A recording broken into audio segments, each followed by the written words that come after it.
Any archaeologists dispute the Younger Dryas? There's about 60 major scientists. They've all published dozens of papers on the hypothesis. Everyone goes to the big Mayan sites, or they go to Teotihuacan and Mexico City because they're impressive. Whereas the Olmec sites, there's not much left. I've been to these sites several times now, all of them. We've been to pretty much every known Olmec site there is.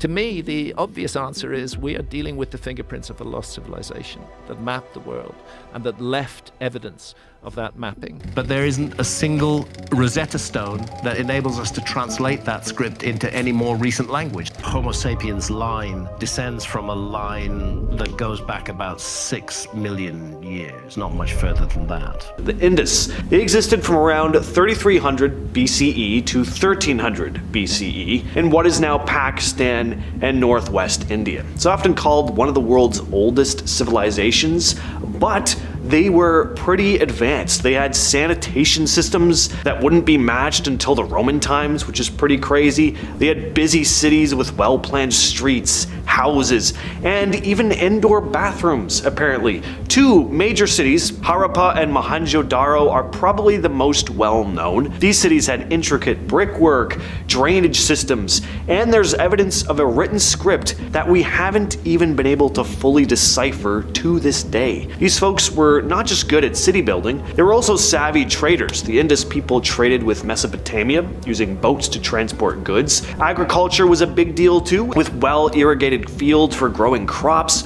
But around 1300 BCE, the civilization started to fall off. We're not entirely sure why. Some think it could be due to climate change affecting their water sources, so people up and left migrating southeast. Today, all that's left of the ancient city of Angkor in Cambodia is Angkor Wat, this beautiful temple complex, which also happens to be the largest religious structure in the entire world. Yeah, it's pretty remarkable, and as large as it is, it's still only just one part of a city that used to be larger than modern-day New York City. Angkor, the capital of the Khmer Empire. This place had magnificent temples, including Angkor Wat, so you can only imagine how many more amazing structures there were, considering how vast this place was. But around the 15th century, the city declined and was eventually abandoned. There may have been environmental stress here. The complex irrigation system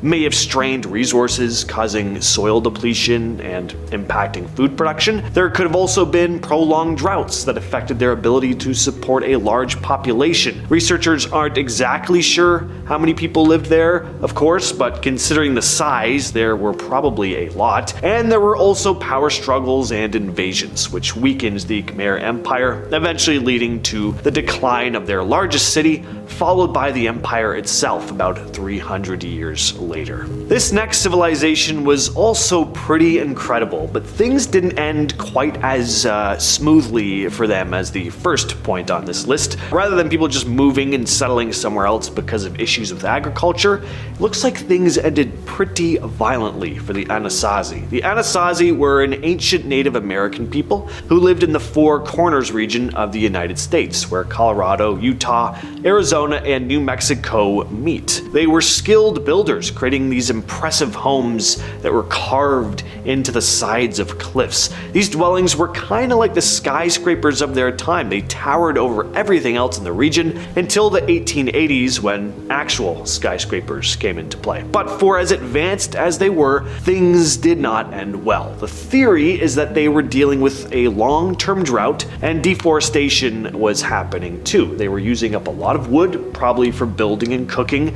Add water management issues to the mix, and it's easy to see why things started to fall apart.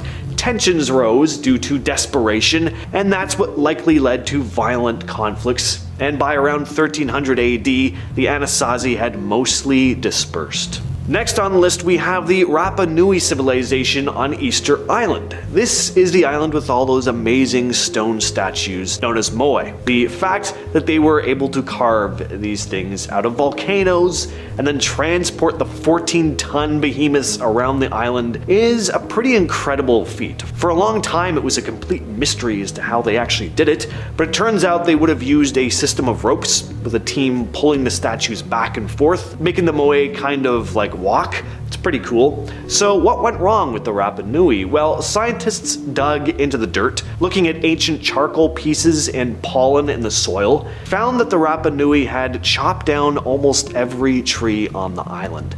Then rats on the island were eating the tree seeds before new trees could grow, so the forest was completely wiped out. Without trees, the people lost their ability to make rope and canoes, and apparently they started burning grass to make fire. This was all pretty bad, and you can bet tensions were high, and things would have gotten even worse when Europeans showed up in 1722. The first Europeans to set foot on Easter Island, they did their thing. They didn't come in peace. It's about as classic as it gets, unfortunately. And if that wasn't enough, by the 1870s, waves of smallpox and a major Peruvian slave raid hit the Rapanui, and these were the last nails in the coffin for the already small population on the island. Next up are the Mississippians. The Mississippians were a group of Native American societies that thrived in the southeastern United States from around 800 to 1600 AD. They were known for building these complex societies with impressive mounds, and Cahokia was one of their biggest and most impressive cities. This place, located near present-day St. Louis, Missouri, was the largest pre-Columbian settlement north of Mexico. At its peak, it had a population of around 20,000 people, possibly even double that. It had enormous earthen mounds, including the famous Monk's Mound, which is still one of the largest man-made earthen mounds in North America, but it eventually fell. Around the late 13th century, the population began to dwindle, and by the 14th century, the city was largely abandoned. Nature slowly reclaimed the area. It's not very clear what led to the decline. There aren't explicit records from that time, but it was probably a combination of things, environmental and economic. Next on the list are the people of the Nabta Playa. So Nabta Playa is a dry lake bed located in the Nubian desert of southern Egypt. It has these archaeological remains dating back to around 10,000 to 6,000 years ago during the Neolithic period. The people who once lived here left behind evidence of their advanced understanding of astronomy and agriculture. They erected a stone circle kind of similar to the Stonehenge in England, which seems to be what they used to map the stars. Some archaeologists think these stone formations worked as an ancient kind of calendar, but other than the stone circles they left behind, we really don't know a whole lot about the people of Nabta Playa. Archaeologists and historians are still trying to piece together their daily lives, social structures, and what ultimately happened to them. The site seems to have been abandoned around 5,000 years ago, but the lack of written records from that time period, it makes it tough to pinpoint the exact reasons behind their disappearance. Next up, we have Chatel Hauk. Chatel Hauk in central Turkey is not only one of the first known urban settlements in the world, but also one of the strangest. So instead of streets like you have with most cities, I mean every city, here all the homes and buildings were connected, and to get around, people walked along the paths on roofs and then descended down into their homes with ladders. Looking at images of the place, it looks almost like a big ginormous honeycomb type of formation. It's very unique. There aren't really any places like it. There were also no cemeteries. Residents buried their dead underneath their own homes. The fate of its inhabitants is still mysterious, which isn't surprising considering how ancient it is. But around 6700 BCE, the site was abandoned, and researchers are still piecing together the reasons behind it. The ancient city of Thonis, which now sits at the bottom of the Mediterranean Sea. I love ancient underwater cities. There's just something so beautiful but eerie about them at the same time. So Thonis was an Egyptian city located near the mouth of the Nile River. It was one of the most important port cities in ancient Egypt, a thriving port city during the time of the pharaohs, a center for trade with Greece and other Mediterranean countries, and it played a big role in the Egyptian economy. The city had these grand temples and statues dedicated to the various gods and goddesses of ancient Egypt, but then it sank. There were probably natural disasters like earthquakes, and of course the sea levels rose, and for centuries this place was lost and forgotten until underwater archaeologists discovered its ruins in 2000, with divers finding well-preserved artifacts like statues, pottery, and religious objects. Alright, we gotta talk about it. The lost city of Atlantis. Atlantis was a legendary city first mentioned by the ancient Greek philosopher Plato. And according to Plato, Atlantis was this powerful and advanced civilization that existed around 9,000 years before his own time. So that's about 11,000 years ago from today. But it's still a complete mystery as to whether or not this place really did exist. A lot of uppity scientists say it didn't, but they also sound very not fun. It's said that Atlantis had a sophisticated government, advanced technology, and a prosperous economy. The Atlanteans were described as this powerful, warlike people who eventually became corrupt and decadent, leading the gods to punish them by submerging their island beneath the sea in a single day and night. The exact location of Atlantis is still unknown, and there are a lot of archaeologists that figure Atlantis, the whole story behind it, was really just a legend and an allegory rather than an actual place. Some of the rumored locations, though, range from the Mediterranean to Antarctica, but there's never been any definitive physical evidence of its existence. And finally, of course, we have the Maya, who created some of the most incredible architecture and artwork of any known ancient civilization. And not only were their cities and artwork spectacular,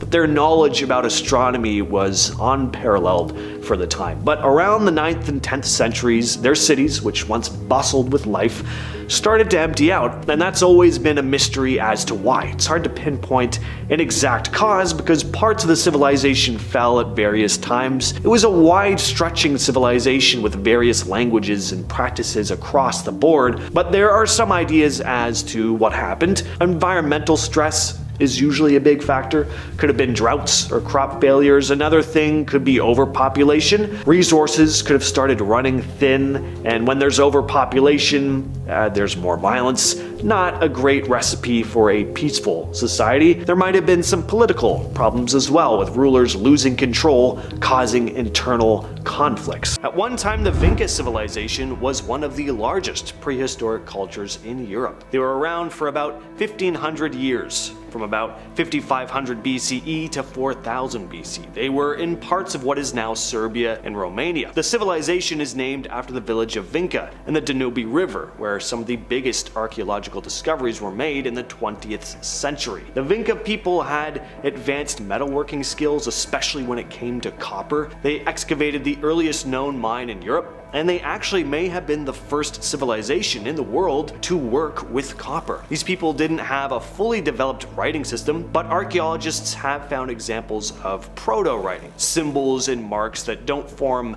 a language necessarily, but may have been used as a kind of early form of communication. Their society was also quite organized. Their homes were carefully planned with designated areas for waste disposal. They've also found children's toys during excavations like animal figures and rattles. The Zapotec Civilization, ever heard of them? They're usually overshadowed by the more famous Aztecs and Maya, but they were one of the earliest cultures in Mesoamerica. They were pioneers when it came to agriculture and developed one of the first writing systems in the region. Their biggest city was Monte Alban, built around the 5th century BCE. It was around for around 1200 years and at its peak housed around 25,000 people. The ruling class was made up of priests, warriors, and artists overseeing the lower classes, and they subjugated nearby areas, assimilating them into their civilization.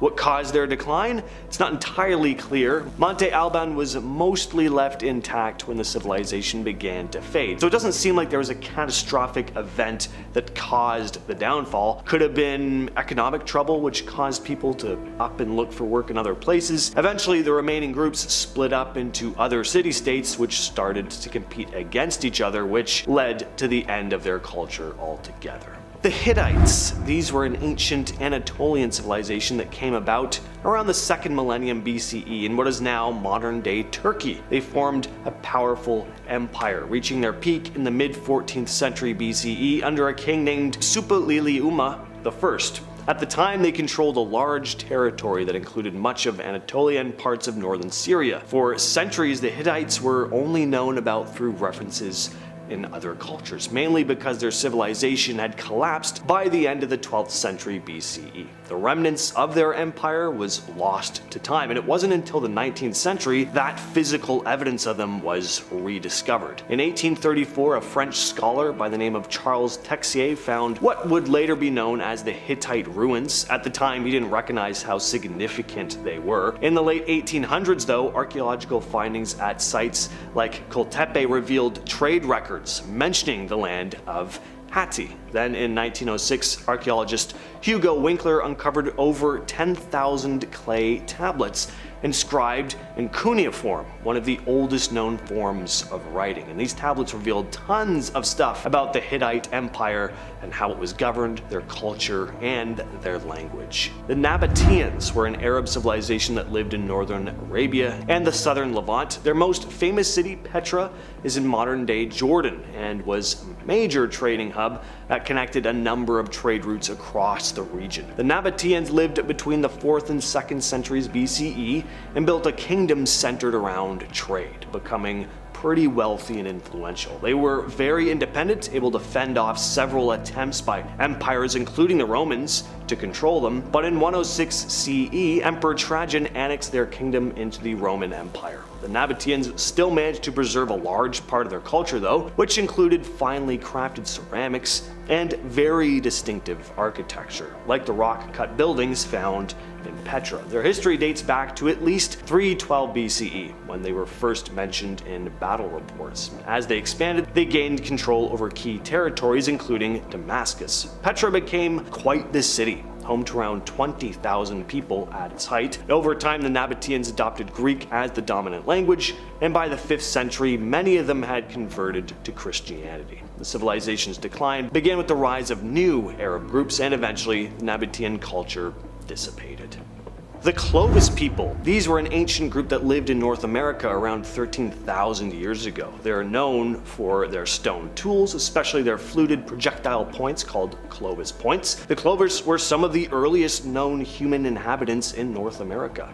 In 1929, a 19-year-old named Ridgely Whiteman discovered a Clovis site near Blackwater Draw in New Mexico. The site contains stone tools along with the remains of mammoths, which was evidence that there was human activity during the Pleistocene era. Before this, another big discovery happened in 1927 at the Folsom site, where the remains of a now extinct bison species were found alongside human-made tools. This was the first definitive evidence of humans in the Americas during that period. Excavations at Blackwater Draw revealed thousands of artifacts over several years, confirming the existence of a culture that relied heavily on hunting large game like mammoths. The Clovis people were highly mobile hunter-gatherers, but their culture didn't last forever. As the megafauna began to dwindle, so did the way of life for the Clovis people. That, along with the extinction of mammoths, which they may have relied heavily on for food. Cattlehuk is a Neolithic settlement in Turkey that dates back around 7500 BC. It was rediscovered in the late 50s by James Mallart, who found these layers of buildings. Excavations showed that the settlement consisted of tightly packed mud brick houses, and there were no streets. So how did the people get around? Well, they moved around on the rooftops. Suffice to say, the architecture is fascinating and incredibly unique. Houses were accessed through holes in the ceiling, and there were no clear public buildings. They also found a ton of artifacts, from everyday tools to murals depicting hunting scenes and even human figures. People also buried their dead underneath their homes, and I briefly mentioned this before, but another really cool thing about this society was that there were no grand buildings or signs of a ruling class at all. It seems like social status was relatively equal among everyone.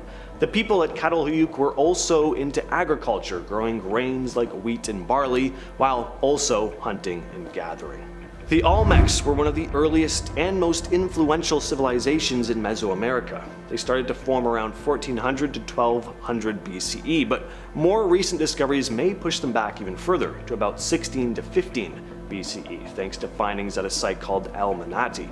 The Olmecs are believed to have evolved from early farming cultures in the Tabasco region, dating back as far as 5100 BCE. Their first major center was San Lorenzo. Tenochtitlan, the region's fertile land, and the Coatzacoalcos River helped support a pretty sizable population. leading to the rise of an elite class that demanded fancier goods. And the elites traded for materials like jade and obsidian found in far-off places, which means they had a trade network across Mesoamerica. As time went on, San Lorenzo eventually fell apart around 900 BCE. La Venta then took the spotlight. From 900 BCE until about 400 BCE, La Venta was home to the Great Pyramid, the Mesoamerican version, of course, the largest structure in Mesoamerica at the time, which still stands today. The Olmec civilization is most famous for their massive stone heads, believed to be portraits of their rulers. Each head is unique and is adorned with distinctive headdresses. The Khmer Empire was a powerful civilization in Southeast Asia that lasted from 802 CE to 1431, thereabouts. It stretched across present-day Thailand, Cambodia, Laos, and parts of Vietnam. This empire was this blend of Buddhist and Hindu cultures, which came about after centuries of conflict. The Khmer are also best known for their incredible architecture, particularly the temples of Angkor, which are still some of the most impressive monuments in the world. And a lot of these structures are, thankfully, still in remarkably good condition to this day. But like a lot of great civilizations, the Khmer Empire eventually began to decline. As for why?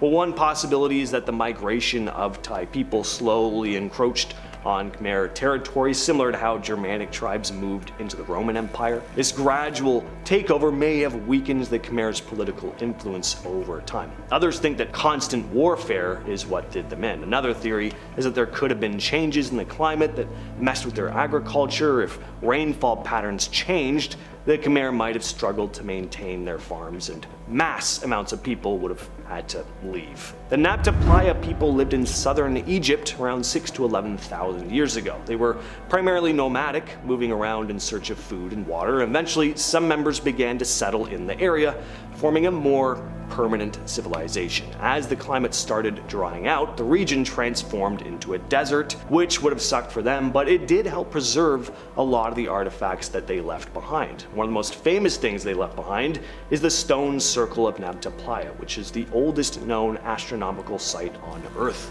But along with marking the seasons, archaeologists have discovered animal remains in underground chambers, meaning that rituals may have taken place here as well. Like the other ancient civilizations on this list, the Nabta Playa people eventually disappeared.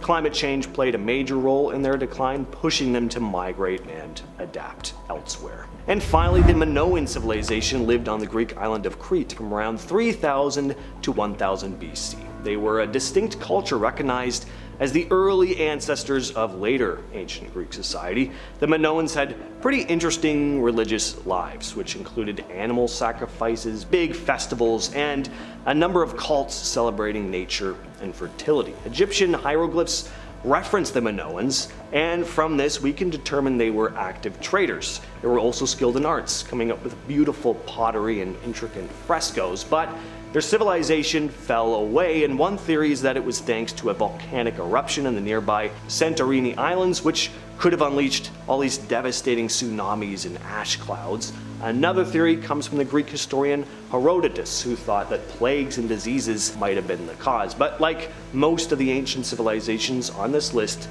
we don't know exactly how they disappeared. El Dorado is often pictured as this legendary city of gold, but its origins are actually tied to a real tradition among the indigenous people of South America. The term originally referred to a king, El Rey Dorado, who was said to cover himself in gold dust and submerge himself in Lake Guatavita as part of a ritual. Over time, explorers and treasure hunters turned this story into an idea of an entire city filled with gold, which spurred on all these wild adventures and quests. In the 16th century, Spanish conquistadors searched for El Dorado across the Andes, exploring areas in present-day Colombia and Venezuela. Some actually claimed to have seen evidence of golden cities filled with riches, but the mythical golden city of El Dorado itself was never found. The idea has persisted in pop culture though. I must have seen that animated El Dorado movie like 12 times when I was little. Now, could this place really have existed though? Well, maybe not exactly how it was described, but there were incredibly impressive cities in the region at the time with architecture that would have been otherworldly to the Spanish. Agartha is said to be a hidden city or civilization deep within the earth. The idea became popular in the 19th century, especially with the writings of people like Jules Verne. Later, a number of occultists also began talking about it. According to these stories, Agartha is home to advanced beings with superior technology and knowledge, living in harmony away from the chaos of the surface world. Many believe that Agartha is connected to a series of underground tunnels and cities, with one of the most famous entrances said to be in Tibet. It's said to be this vast, lush paradise filled with light and greenery. Agartha is, pun intended, at the center of the hollow earth theory, that the planet has these large spaces beneath it that are inhabited by ancient civilizations. Agartha is also sometimes associated with spiritual teachings, claiming that its inhabitants have mastered enlightenment and hold secrets to the universe. Some conspiracy theories even suggest that world leaders have access to this place, possibly even coming from there. Along with the enlightened, more human-like beings, Agartha is also said to be home to malicious reptilians who've been sneaking to the surface, disguising themselves as humans and integrating themselves into our society in prominent positions in politics in order to control us from the inside. The legend of the lost continent of Mu is said to be a massive landmass that existed in the Pacific Ocean and supposedly sank beneath the waves thousands of years ago. Mu started being talked about after a book by British author, engineer, and inventor James Churchward, who claimed to have discovered ancient tablets that described Mu as a highly advanced civilization. And according to him, Mu is home to millions of people with impressive cities and incredible technology, and that the people of Mu were responsible for a lot of the ancient cultures around the world, like those in Egypt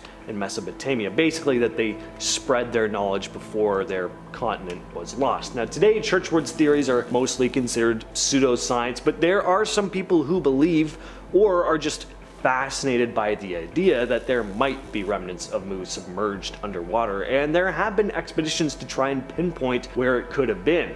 There are even those who think that underwater structures like the Yonaguni Monument in Japan could have been part of Mu. The mythical city of the Caesars is said to be hidden somewhere in the Andes Mountains of South America, a magnificent city filled with riches and advanced technology ruled by powerful kings, very similar to El Dorado. The legend became popular in the 19th century with a number of explorers claiming that they'd heard tales of this city from locals, and according to the stories, the city of the Caesars is filled with gold and precious gems. Some stories even say that the kings never age there, and have all this secret knowledge about the universe. Some believe that the city might be protected by natural barriers or perhaps even magical forces, making it nearly impossible to discover.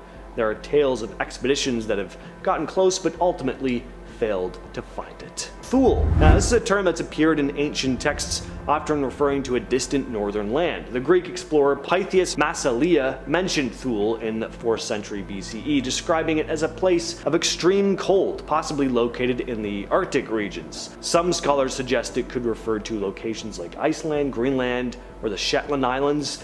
Much later in history, though, the concept of Thule was adopted by an occultist group called the Thule Society in Germany. This group was founded in 1918, shortly after World War I, and the society promoted this mythological version of Germanic history and culture, and a belief in an ancient race known as the Aryans. They were fascinated with Nordic mythology and the idea of a lost land that connected to their vision of racial purity. You can see where all this was going. Some of those prominent members of the Thule Society, like Heinrich Himmler, went on to hold prominent positions in the Third Reich. The Chachapoyas were often called the Warriors of the Clouds, which is incredibly cool. They were an ancient culture that lived once again in the Andes, specifically in the cloud forests of what is now northern Peru. They were around until the Inca Empire conquered them just before the Spanish arrived in the 16th century. The Chachapoyas were tough fighters and resisted Inca control, which made their incorporation into the empire a drawn-out,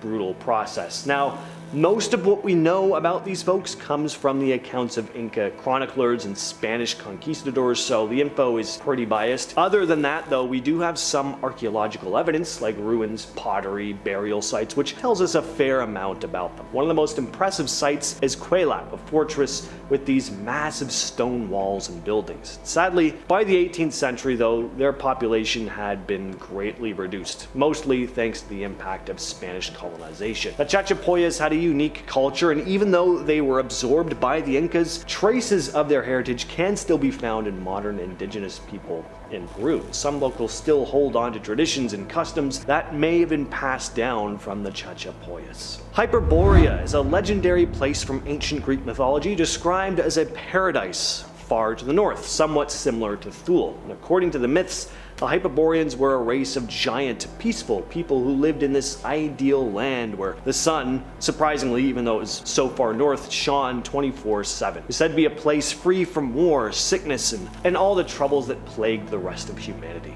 Stories about Hyperborea were mostly passed down through writings from ancient historians like Herodotus and Pindar, describing the land as this lush place filled with natural beauty and abundant resources. Some even claimed that Hyperboreans had advanced knowledge and skills in arts and crafts far beyond what was known in the rest of the world. The Greeks had various theories about where Hyperborea was located. Some placed it in northern Europe, like Britain or Scandinavia. Others suggested it could be further east, possibly even in Asia. Lemuria was a hypothetical continent proposed by zoologist Philip Schlater in 1864. He suggested that it sank beneath the Indian Ocean. The place was said to be a sunken land bridge and was originally used to explain why lemur fossils were found in Madagascar and India, but not in Africa or the Middle East. Then biologist Ernst Haeckel claimed Lemuria could have been the ancestral home of humans. Over time, Lemuria started being written about by occultists, especially Helena Blavatsky, who integrated it into her mystical beliefs. Once plate tectonics became a known thing, though, the sunken land bridge of Lemuria became an outdated theory, but there are remnants of this theory that are still around in certain conspiratorial circles. Percy Harrison Fawcett was a British explorer known for his expeditions in South America, particularly in the Amazon. He made 7 major trips between 1906 and 1924. He was generally well received by the locals, who said he was a pretty respectful man, which is nice to hear about an explorer from that part of time. In 1908, Fawcett traced the source of the Rio Verde, and as he continued to explore these uncharted territories, he began speaking about a lost city he called Z. He'd heard legends about this sophisticated civilization that once existed in the Amazon, and he believed that remnants of it could still be found. His theories were partly based on a document known as Manuscript 512, which detailed an ancient city with ruins, statues, and hieroglyphics discovered by a Portuguese explorer in the 18th century. After serving in World War I, Fawcett returned to Brazil. He was determined to find this lost city of Z, and in 1924 he embarked on his final expedition with his son Jack and friend Rayleigh Rimmel. The last message from Fawcett was sent on May 29, 1925. After that, they vanished. The Royal Geographical Society declared them lost in 1927. They were never found. Atlantis, a legendary island first mentioned by Plato. According to Plato, Atlantis was a powerful naval empire that existed over 9,000 years before his time, ruling huge territories until it attempted to conquer Athens. This angered the gods, leading to Atlantis sinking into the ocean. Now, is Atlantis just a work of fiction, or could there be more to it than that? Some scholars think that there may be elements of the story that were inspired by real events. Ancient disasters could have contributed to this myth of a lost civilization that sank. Throughout history, there have been countless interpretations of Atlantis. Some ancient philosophers viewed it as more of a metaphor for arrogance and the dangers of imperialism. Others just believed it to be a straight-up factual event. Crantor, an ancient Greek philosopher, claimed that Egyptian priests had evidence of its existence. Now, over the centuries, a number of locations have been theorized for Atlantis, and it's anywhere from sites in the Mediterranean to Antarctica. Real or not, though, it's hard not to say Atlantis isn't still alive to this day. Might sound a bit corny, but the myths and legends about it, the conspiracies about its existence, kinda keep it alive in a way. Kicking off our list at number 10. Athens, Greece. Of course, Athens is the largest city in Greece, and of course, if the Olympics are any indication, Athens is quite old. It's been around for a while. People have been hucking javelins for quite a few years. One of the oldest cities in the world, being inhabited for around 7,000 years. Yeah, not bad. It was once a powerful city-state and the birthplace of democracy, which is a little less exciting than the Olympics, but still rather cool. Exploring the city today can be quite exciting. Some ancient cities are in rough areas of the world, but to visit Greece, learn about ancient democracy and ancient Olympics, then go swim in beautiful water, it's amazing. It's the best trip ever. Ancient empires like the Romans, Byzantine, and the Ottomans, they also settled in this ancient city as well, so a lot of history to go around. Ancient Greeks also used to work out naked. That's just a fun fact that I wanted to share with the world. The word gymnasium translates to the Greek term gymnasion, which meant school for naked exercise. So I ask, what would you prefer? Xavier's school for gifted youngsters or Nico's school for naked exercise? It's 50-50. Number 9. Ray, Iran. Ray is the oldest city in the province and one of the oldest cities on the planet with evidence of inhabitants going back as far as 6,000 BC.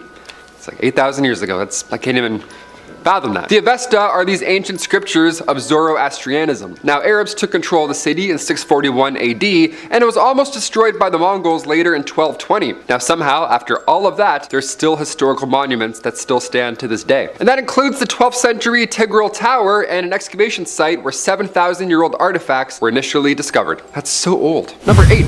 Fayum, Egypt. We kicked our list off with ancient Greece, so it's only a matter of time before we get into some ancient Egyptian goodness. The oldest city in Egypt, and one of the oldest in Africa, is the city Fayum. Fayum was founded around 4000 BC, and it's located 62 miles southwest of Cairo. Now, Fayum is in a historical spot. It's located in an area that was once the ancient city of Crocodilopolis, whose inhabitants once worshipped a sacred crocodile named Pashukos. How amazing is that? I feel like the pyramids and the tombs in Cairo are all the talk, but Fayum?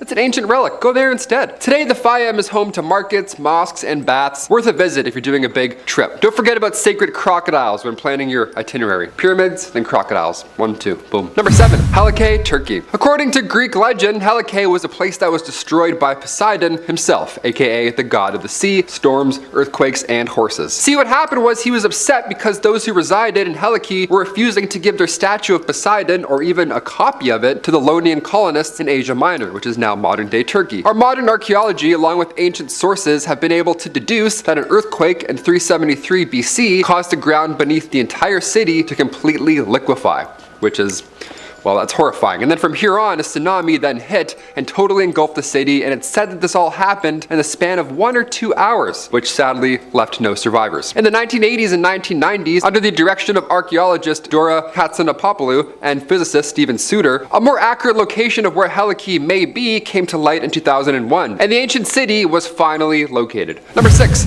Caral, Peru. An American history professor named Paul Cossack was absolutely fascinated by ancient settlements, as many of us are. But this passion led him to devoting much of his time to studying in Peru, which has, well, such an incredibly rich history already. In 1948, while in Peru, Paul made the discovery that he's been waiting for his entire life. He came across the dry remains of an ancient city. The remains were carbon dated and placed back to around 5,000 years old. The city of Caral was once home to around 3,000 inhabitants pre-Inca. This was already a thriving location while the pyramids were being built. That's how old the settlement is. It appeared to be quite a peaceful place as there were no obvious signs of battles or weapons, but among the remains were homes, plazas, temples, and an amphitheater, so pretty nice stuff, all things considered. It's said the city was abandoned in 2000 BC, and in 2009 AD, it was made a World Heritage Site. Number 5. Machu Picchu, Peru. For this one, we have another one of the most famous and well-known lost cities, Machu Picchu. This site was built over 500 years ago, and it was once known as the lost city of the Inca, until the modern discovery of it in 1911 by archaeologist Hiram Bingham changed the game. Him and his team actually stumbled upon an ancient city almost accidentally. They were looking for another ancient city, and then they found another one. That's kind of a win. I don't know, or a loss? Not really sure. Machu Picchu was built by the incredible Incas who have surprised us in our modern times. Many times with their unbelievable technology or abilities that they had all those years ago, somehow we're still uncovering secrets. It's believed that this place may have been built for the Inca emperor as a sort of estate almost. See, Machu Picchu was built in 1450, but it was abandoned about a century later at the time of the Spanish conquest. And as of 2007, it has been voted one of the new 7 wonders of the world world, and work continues to be done on it to maintain and restore this wonderful location.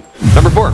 Pompeii, Italy. One of the most famous lost cities of all time, the Roman city of Pompeii was sadly destroyed in 79 AD when the eruption of Mount Vesuvius just went off and then volcanic ash was then strewn about the city. It's horrible. It's one of the worst things I can think of. Fast forward all the way to 1748 when the Duke of Naples had a summer palace built just 24 kilometers south of Naples on Italy's west coast. Through the construction, as those working on the palace began to dig, they started to come across buildings and streets. And from here on, once news spread, people began to flock into the area, and it was realized what had been uncovered was a lost city, the lost city of Pompeii. Again, you just find an entire city like, hey, I found a road under here. What's this about? Fascinating. Throughout the Victorian times, people would come and see as more of this town was uncovered, and eventually they found an amphitheater, a forum, houses, and shops. Everything you'd expect a town to have, really. This one was just, covered in hot lava, so untouched for a little bit. Number 3. Skara Brae. This is an area that is located in Scotland, and it was found in an exceptionally surprising way. In 1850, there was this huge storm that hit Scotland, and it was so bad that around 200 people passed away from it. It was terrible. Now, the next day, however, once the storm had eventually passed, residents of the Orkney Isles began to notice that part of a cliff had dislodged, but it uncovered a sort of hidden settlement almost, which is insane. It's like some Zelda temple. We're like, what is this in this isle? Tests were able to date this site back from 3200 BC to 2200 BC, and it was shown to have been inhabited for around 600 years. There were round stone homes there, and the roofs were made of whalebone and peat.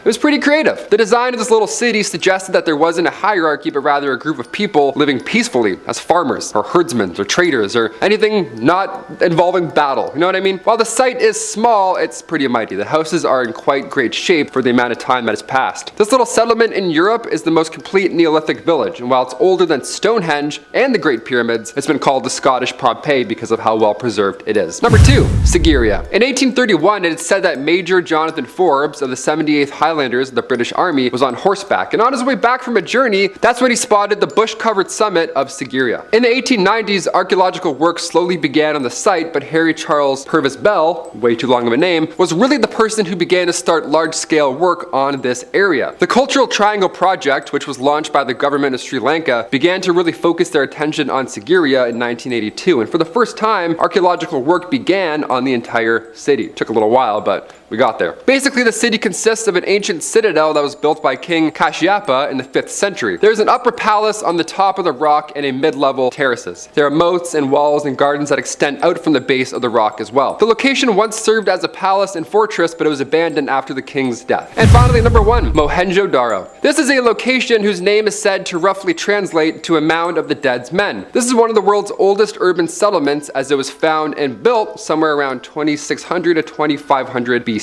And what is now Pakistan. But it was abandoned as the civilization that called this place home declined. For almost 4,000 years, this site was seemingly forgotten about, and the remains of it were undocumented until an officer of the Archaeological Survey of India, R.D. Banerjee, visited the site in 1920 and found a flint scraper, which then convinced him of the site's rich history. And from here, excavations of the site began, and as the 1980s kicked off, it was named a World Heritage Site officially. Starting off this list in our number 10 spot, we have the Olmec Civilization. The Olmec Civilization has often been referred to as the mother culture of Mesoamerica, and from somewhere between 1400 to 400 BC, the civilization rose in the Mexican Gulf Coast.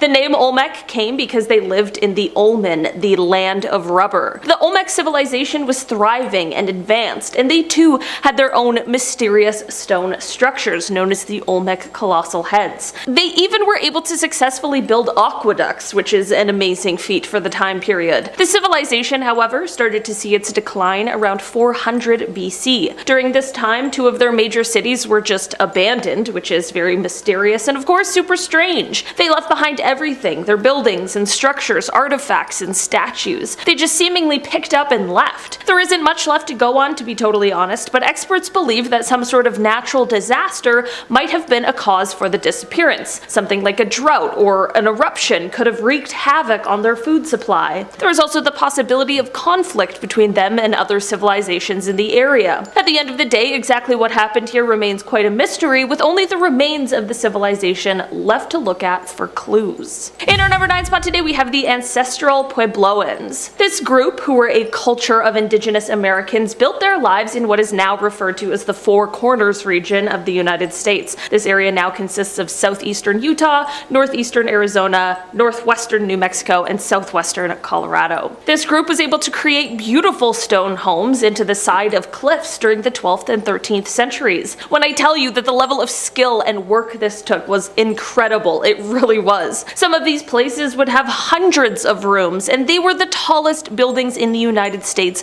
until the creation of skyscrapers in the late 1800s. That is absolutely wild. Unfortunately, these works of arts wouldn't be lived in for long, as the civilization met a rapid and violent decline. Many experts will point to religious and political conflict as a contributing factor to the decline of this civilization, but no one is totally clear. What we do know is that there have been discoveries in the area that point to violence, human consumption, water management problems exacerbated by a drought, just a lot of bad stuff that clearly shows the ending was an incredibly tough time for the people going through it. In the end, this all led to many of these people having to abandon their homes and flee south. While this settlement collapsed, it doesn't mean that the culture or the people were entirely gone. Many modern-day descendants of this civilization include the Hopi and the Zuni peoples. In our number 8 spot today, we have Cahokia. This settlement was established somewhere around 1,200 years ago, and it was a river valley community located near what is now St. Louis, Missouri in the United States. This is actually quite an incredible settlement because it was the largest north of Mexico at the time, with a population of around 20,000 people. The city had things like buildings, plazas, and one of the things that they were most known for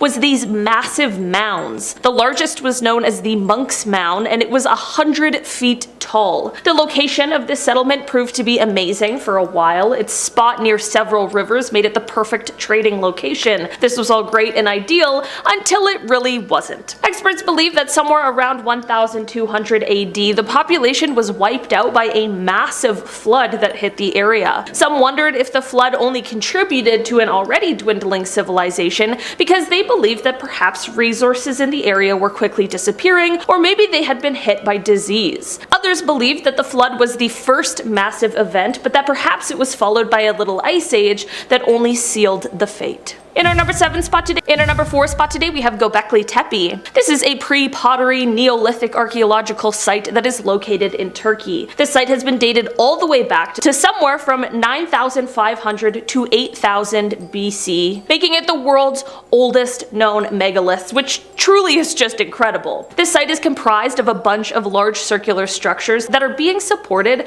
by massive stone pillars, many of which are decorated with abstract, anthropomorphic details and things which have provided very rare and very valuable insight into prehistoric religion and the iconography of the times when it was built. One of the most amazing things about this area is that it was first used at the beginning of the Neolithic period, which marks the oldest human settlements anywhere in the world. It has been called the world's first temple, and it was used by groups of nomadic hunter-gatherers from a wide area. Here's what makes this so remarkably interesting though. Despite what I said earlier, this place is not a settlement and instead was used by many people. The site was essentially built by Stone Age humans who came from about a 200-kilometer radius around the site. It isn't quite clear why they stopped using it, but what is clear is that without a doubt, this was one of the best archaeological finds our modern society has ever had, as it gives us just a glimpse into what life was like in prehistoric times, and it totally changes what we once thought about the timeline of our history. And finally, in our number 1 spot today, we have Skara Brae. This is an area that is located in Scotland, and it was found in an exceptionally surprising way. In 1850, there was a huge storm that hit Scotland, and it was so bad that around 200 people passed away from it. The next day, however, once the storm had passed,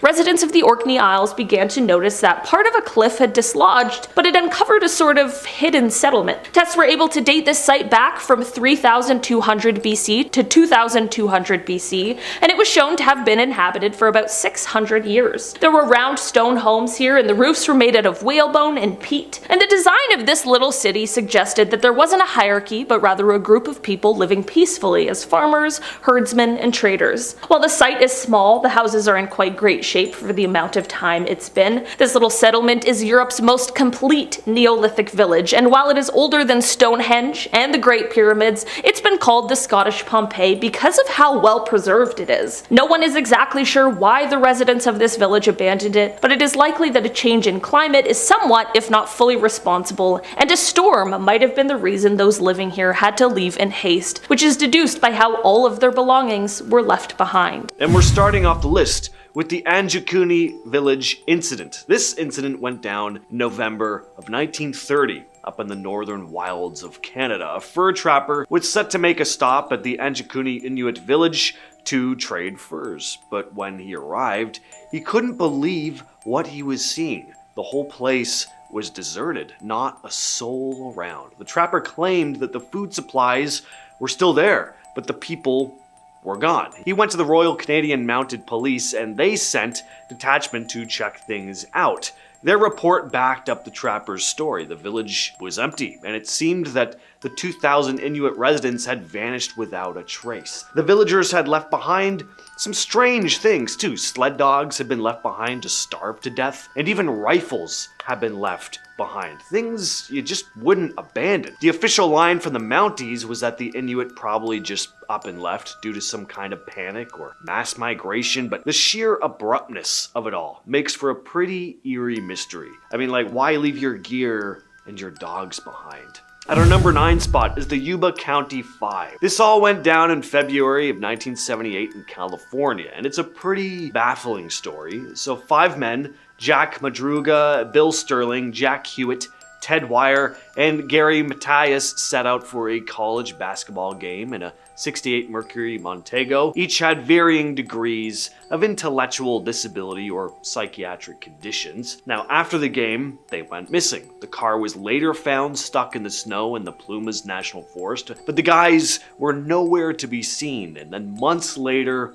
4 of them turned up, dead in the wilderness. They died from exposure, and it seemed like they struggled to survive. They were found in an abandoned trailer with some clothing taken from another trailer nearby. But Gary Matthias was never found. No trace. It's like the guy just vanished into thin air. The whole case was obviously pretty strange. Why leave the car, and why head into the snowy woods in the first place? Nothing added up. The case remains a complete mystery to this day. And at number 8, we have the Flight 19 incident. So Flight 19 was a squadron of 5 US Navy Avenger torpedo bombers that disappeared over the Bermuda Triangle on December 5th, 1945, during routine training flight. So the squadron departed from Naval Air Station Fort Lauderdale in Florida on a navigation exercise known as Navigation Problem 1. The flight was led by experienced pilot Lieutenant Charles C. Taylor and was scheduled to fly eastward for a certain distance,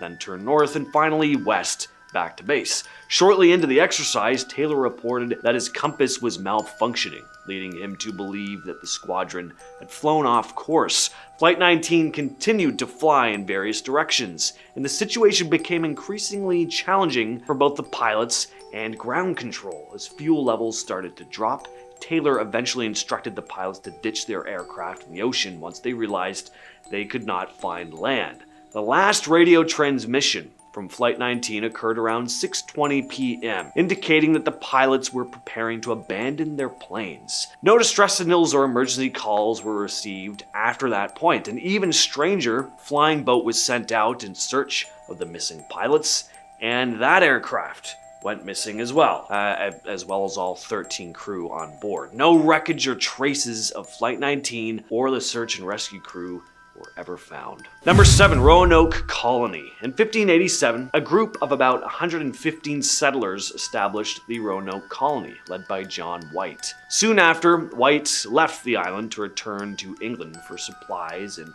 more assistance. He made it back to the island by 1590, expecting to be greeted by the settlers, but astonishingly, there was nobody there. The entire colony had seemingly vanished without a trace. There were no dead bodies and virtually no clues as to where they could have gone, aside from the words Croatoan carved into a post and Crow on a nearby tree. One theory suggests that the settlers may have relocated to Croatoan Island, now known as Hatteras Island, as indicated by the carvings. They also may have attempted to escape the island by sea and got lost. Another possibility is that they integrated with the native population. There have been numerous speculations over the centuries, but the fate of the Rono Colony is one of American history's greatest mysteries to this day. Next up on the list, we have the Flannan Isles Lighthouse Incident. Lighthouses have a certain vibe about them, don't they? They've always been the perfect setting for a ghost tale. Well, this next lighthouse story is a real-life documented incident, one of the strangest cases of mysterious mass vanishings in history. On December 15th, 1900, a ship